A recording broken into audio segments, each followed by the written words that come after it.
friends, welcome to my channel. This story is probably apocryphal, but nevertheless is interesting.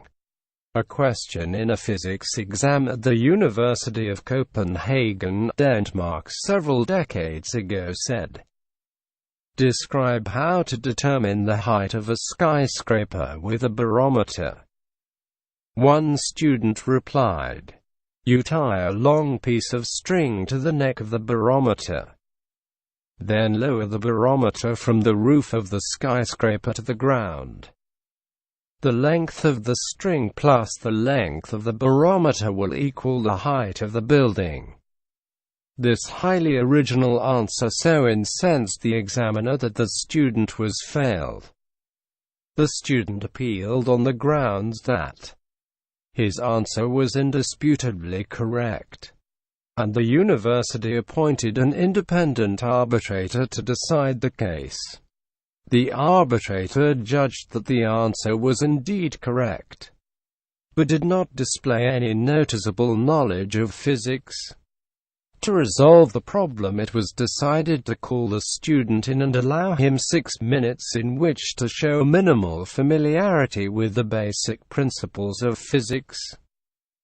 For 5 minutes the student sat in silence, forehead creased in thought.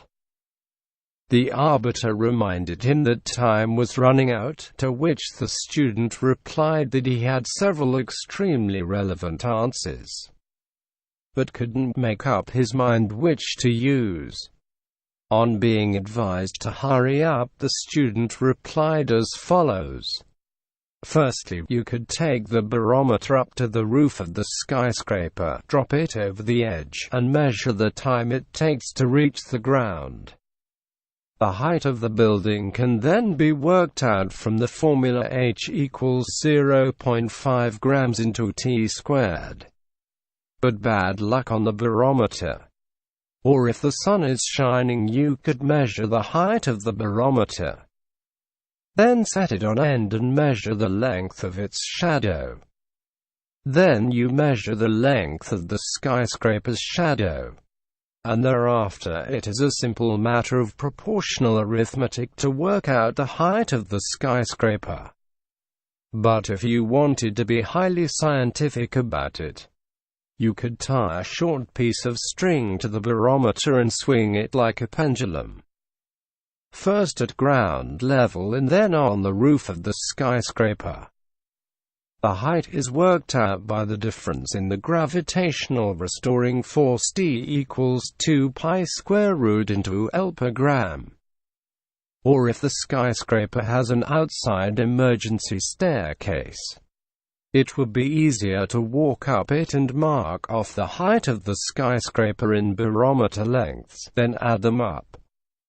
If you merely wanted to be boring and orthodox about it, of course, you could use the barometer to measure the air pressure on the roof of the skyscraper and on the ground, and convert the difference in millibars into feet, give the height of the building. But since we are constantly being exhorted to exercise independence of mind and apply scientific methods, undoubtedly the best way would be to knock on the janitor's door and say to him, "If you would like a nice new barometer, I will give you this one if you tell me the height of this skyscraper." The student was Niels Bohr, who went on to win the Nobel Prize for Physics. Thank you, friends. Please like, share and subscribe this channel. Also don't forget to press the bell icon for all future updates.